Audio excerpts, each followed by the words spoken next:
السلام علیکم ورحمۃ اللہ وبرکاتہ۔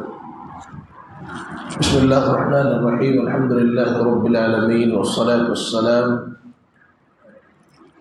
على اشرف الانبیاء والمرسلین محمد وعلى آلہ وصحبہ اجمعین ومن تبعهم بإحسان الى یوم الدین۔ اللہم انفعنی بما علمتنی وعلمنی بما ينفعنی وزدنی علما یا رب العالمین۔ محترم اسلامی بھائیوں، میرے بزرگوں، دوستوں، نوجوان ساتھیوں، پیارے بچوں، اسلامی شریعت میں سود کی کیا حیثیت ہے؟ ربا، سود، انٹرسٹ، بیاج، اس تعلق سے انشاءاللہ تعالی آپ کے سامنے کچھ باتیں، اہم باتیں، ضروری باتیں آپ کے سامنے پیش کی جا رہی ہیں۔ اللہ تعالیٰ نے کہا کہ لوگوں اللہ سے ڈرتے رہو اور جو سود کا مال ہے اسے نہ کھاؤ۔ اسی طریقے سے پیارے حبیب صلی اللہ علیہ وسلم نے لعنت کی ہے، فرمایا آکل الربا موکلہ وکاتبہ وشاہدہ۔ سے مسلم کی روایت ہے کہ پیارے حبیب صلی اللہ علیہ وسلم نے سود کھانے والے، کھلانے والے، دینے والے، لینے والے، گواہ اور سارے کے سارے لوگ جو سودی کاروبار سے کسی بھی پہلو سے، کسی بھی ناحیے سے جڑے ہوئے ہیں، ان پر اللہ کے پیارے حبیب صلی اللہ علیہ وسلم نے لعنت کی ہے۔ اسی طریقے سے سنن ابن ماجہ کی روایت ہے، پیارے حبیب صلی اللہ علیہ وسلم کہتے ہیں الربا 70 حوبا، ربا کے 70 بڑے گناہ ہیں، ربا کے، سود کے 70 بڑے گناہ ہیں۔ ایسرها ان ينكح الرجل امه، سب سے چھوٹا، سب سے ہلکا گناہ یہ ہے کہ آدمی اپنی ماں کے ساتھ نکاح کرے، شادی کرے۔ قرآن کریم آپ جب پڑھیں گے، اس سے پہلے بھی آپ کے سامنے باتیں آ چکی ہے کہ اللہ تعالیٰ نے جتنی بڑی دھمکی، جتنا سخت کلام اللہ نے سودی کاروبار کرنے والوں سے کیا ہے، دنیا کے کسی بھی جرم پر، کسی بھی گناہ پر اللہ تعالیٰ نے اس طرح نہیں کیا ہے۔ اللہ تعالیٰ نے کہا فَإِن لَمْ تَفْعَلُوا فَأْذَنُوا بِحَرْبٍ مِّنَ اللَّهِ وَرَسُولِهِ۔ لوگوں اگر سودی کاروبار نہیں چھوڑتے ہو، سود کھانا، کھلانا یا سودی لین دین سے تم اپنا رشتہ نہیں ختم کرتے ہو، تو تم اللہ اور اس کے رسول سے جنگ کا اعلان کر رہے ہو۔ اسی طریقے سے پیارے حبیب صلی اللہ علیہ وسلم نے بیان فرمایا اذا ظہر الزنا والربا فی قریۃ اذن اللہ بہلاکہا، کہ جس قوم میں زناکاری عام ہو جائے، جس قوم کے اندر سودی کاروبار عام ہو جائے، اللہ تعالیٰ اس قوم اور اس بستی کو ہلاک و برباد کرنے کا فیصلہ کر لیتا ہے۔ اسلامی شریعت جب ہم پڑھتے ہیں تو ہمیں سود کے بہت سارے نقصانات نظر آتے ہیں، بہت سارے سائیڈ ایفیکٹ نظر آتے ہیں، اسی لیے اسلام نے اس کو سختی سے روکا ہے، سختی سے منع کیا ہوا ہے۔ سب سے بڑا نقصان اس کا یہ ہے کہ اس سے اللہ اور اس کے رسول کی نافرمانی ہوتی ہے۔ وَمَن يُشَاقِقِ الرَّسُولَ مِن بَعْدِ مَا تَبَيَّنَ لَهُ الْهُدَى، اور ہدایت کے کلیئر ہو جانے کے بعد اگر کوئی آدمی اللہ اور اس کے رسول کی مخالفت کرتا ہے تو اللہ تعالیٰ نے کہا کہ ہم اس کو جہنم کے راستے پر چلا دیتے ہیں۔ تو یہ سب سے بڑا نقصان ہے کہ انسان سودی کاروبار کے ذریعے سے اپنے رب کا نافرمان بن جاتا ہے، رسول اللہ کی نافرمانی کرنے لگتا ہے، اور اس سے بڑا نقصان اور کیا ہی ہو سکتا ہے۔ اسی طریقے سے جو آدمی سودی کاروبار کرتا ہے اس کا صدقہ اللہ کے راستے میں قبول نہیں کیا جاتا ہے، کیونکہ اللہ تعالیٰ، اللہ کے نبی کہتے ہیں ان اللہ طیب لا يقبل الا طیبا، اللہ پاک ہے اور اللہ پاک مال اپنے راستے میں پسند کرتا ہے۔ اور سود کیا ہے؟ سود ایک خبیث شے ہے، خبیث مال ہے۔ سود یہ گندگی ہے، غلاظت ہے، ناپاک ہے، آپ کے لیے حرام ہے، اللہ حرام کو پسند نہیں کرتا ہے۔ لہذا جو آدمی سودی کاروبار کرتا ہے، سودی لین دین کرتا ہے کسی بھی ناحیے سے، نئے نئے زمانے میں نئی نئی چیزیں، نئے نئے اصطلاحات سود کے، سودی کاروبار کرنے کے جو ہے مارکیٹنگ کی دنیا میں اویلیبل ہیں، لوگ دھڑلے سے کر رہے ہیں، انہیں یہ سمجھنا چاہیے کہ اللہ تعالیٰ ان کی طرف سے ایک پیسہ بھی صدقہ قبول نہیں کرتا ہے۔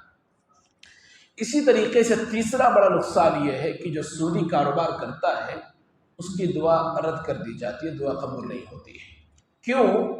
کیونکہ سود کا کھانا، لینا دینا یہ سب حرام ہے، اور حرام کھانے والا، حرام کاروبار کرنے والا، جس شخص کی حرام پر پرورش ہوتی ہے، اللہ تعالیٰ اس کی دعا کو رد کر دیتا ہے، اس کی دعا کو قبول نہیں کرتا ہے۔ اور یہ تیسرا بہت بڑا نقصان ہے کہ انسان کی دعا رد کرتی جاتی ہے۔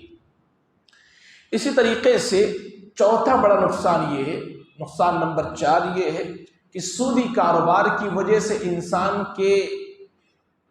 انسان کی زندگی سے برکت اٹھا لی جاتی ہے، انسان کے مال سے برکت اٹھا لی جاتی ہے، انسان کی عمر کو کم کر دیا جاتا ہے، انسان کے مال کو کم کر دیا جاتا ہے۔ جہاں صدقہ دینے سے، خیرات کرنے سے، بھلائی کرنے سے انسان کی زندگی میں اضافہ ہوتا ہے، وہیں سودی کاروبار کرنے سے انسان کی عمر میں کمی کر دی جاتی ہے، انسان کے مال میں کمی کر دی جاتی ہے۔ یہ چوتھا بڑا نقصان ہے۔ پانچواں بڑا نقصان ہے، کہتے ہیں کہ سود کھانے سے انسان کا دل سخت ہو جاتا ہے، انسان کا دل سخت ہو جاتا ہے، اور پھر انسان کا دل جب سخت ہو جائے تو پھر کوئی بھی نصیحت اس کے دل پر اثر نہیں ہوتی ہے، اس کا دل نماز میں نہیں لگتا ہے، اللہ کے ذکر و اذکار میں نہیں لگتا ہے، اللہ کی یاد میں نہیں لگتا ہے، کیونکہ دل پتھر ہو چکا ہے، دل پتھر ہو چکا ہے۔ قرآن کریم آپ جب پڑھیں گے تو اللہ نے یہودیوں کے بارے میں بیان کیا ہے کہ یہودیوں کا دل پتھر ہو چکا تھا۔ کیوں؟ کیونکہ وہ حرام کاری کرتے تھے۔ سود اتنی خبیث شے ہے، اتنی خبیث شے ہے کہ اس دنیا کی جو سب سے خبیث قوم ہے یہودی، وہ بھی سود کو حرام سمجھتے ہیں۔ دنیا کی سب سے خبیث قوم، دنیا کی سب سے غلیظ، سب سے بڑی جو ہے ظالم قوم، وہ بھی سود کو حرام سمجھتے ہیں۔ آپس میں سودی کاروبار نہیں کرتے، وہ لوگ آپس میں سودی کاروبار نہیں کرتے ہیں، ہاں دنیا سے وہ سودی کاروبار کرتے ہیں، اپنے علاوہ جو لوگ ہیں دنیا میں ان سے وہ سودی کاروبار کو جائز سمجھتے ہیں، لیکن آپس میں سودی کاروبار کو حرام سمجھتے۔ کیوں؟ کیونکہ وہ جانتے ہیں کہ سود کے نقصانات بہت زیادہ ہیں، اس کے سائیڈ ایفیکٹس بہت زیادہ ہیں، اس لیے آپس میں نہیں کرتے بلکہ پوری دنیا کے اندر وہ سودی کاروبار کرتے۔ کیوں؟ کیونکہ ان کا ماننا ہے کہ پوری دنیا یہ ان کی ملکیت ہے، ان کی پراپرٹی ہے، پوری دنیا کے لوگ ان کے غلام ہیں، پوری دنیا کی عورتیں ان کی لوڈیاں ہیں، اور پوری دنیا کے جو خزانے ہیں یہ ان کی اپنی ملکیت ہے۔ اس لیے وہ کہتے ہیں جب پوری دنیا ہماری ملکیت ہے تو ہم چاہے چوری سے اس کو حاصل کریں، چاہے ہم سودی کاروبار سے اس کو حاصل کریں، ہمارے لیے جائز ہے، لیکن آپس میں سودی کاروبار نہیں کرتے۔ تو سود کھانے سے، سودی کاروبار کرنے سے انسان کا دل سخت ہو جاتا ہے، اور انسان کا دل اگر سخت ہو جائے تو پورا جسم خراب ہو جاتا ہے، پھر اس انسان پر قرآن کریم کا بھی اثر نہیں ہوتا ہے، کوئی نصیحت اثر انداز نہیں ہوتی ہے، اور نہ ہی انسان کو کوئی نصیحت فائدہ پہنچاتی ہے۔ اسی طریقے سے ایک چھٹا نقصان یہ ہے، 6 نمبر پر نقصان یہ ہے کہ اللہ تعالیٰ نے کہا کہ سودی کاروبار کرنے والوں کے لیے ہم نے جہنم کو تیار کر رکھا ہے، جو سود کھاتے ہیں ان کے لیے جہنم کی آگ کو اللہ تعالیٰ نے تیار کر رکھا ہے۔ نمبر 7 یہ ہے کہ جو سود کھاتے ہیں وہ دراصل لوگوں پر ظلم کر رہے ہوتے ہیں۔ سود کیا ہے؟ جو انٹرسٹ کا مال ہوتا ہے، وہ کسی کا مال لے کر کے کسی کو دیا جاتا ہے، گویا کہ آپ کسی کا حق کھا رہے ہیں، اور یہ بندوں کا حق ہے، اور کوئی آسان مسئلہ نہیں ہے۔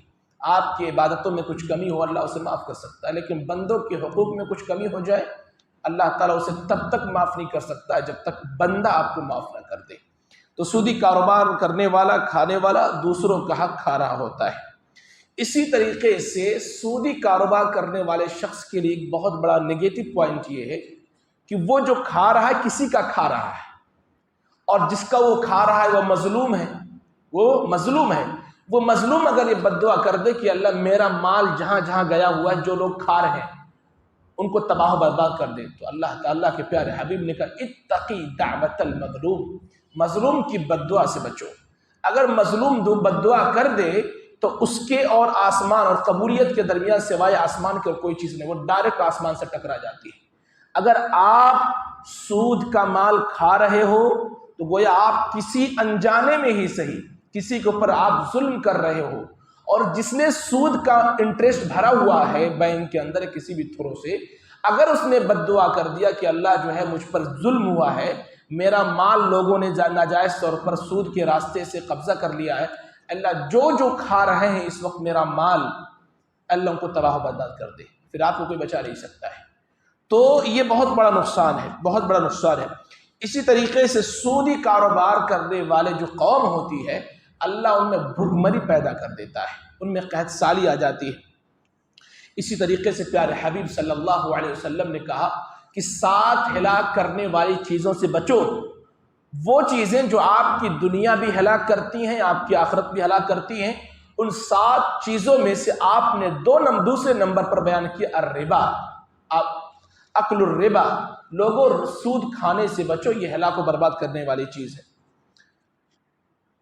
اسی طریقے سے جو جہنم کے اندر پیارے حبیب صلی اللہ علیہ وسلم نے بیان فرمایا، آپ جب معراج گئے تھے آپ نے جہنم کے اندر دیکھا تھا کہ کچھ لوگ ایک خون کی نہر میں تھے، کچھ لوگ خون کی نہر میں تیر رہے تھے، جیسے ہی کنارے پر آتے تھے ایک فرشتہ ایک پتھر لے کر ان کے سر کو مارتا تھا، ان کا سر جو خون ہو جاتا تھا، پھر وہ بیچ میں چلے جاتے تھے۔ تو یہ سزا ہے ان لوگوں کی جو سودی کاروبار کرتے ہیں، سود کھاتے ہیں۔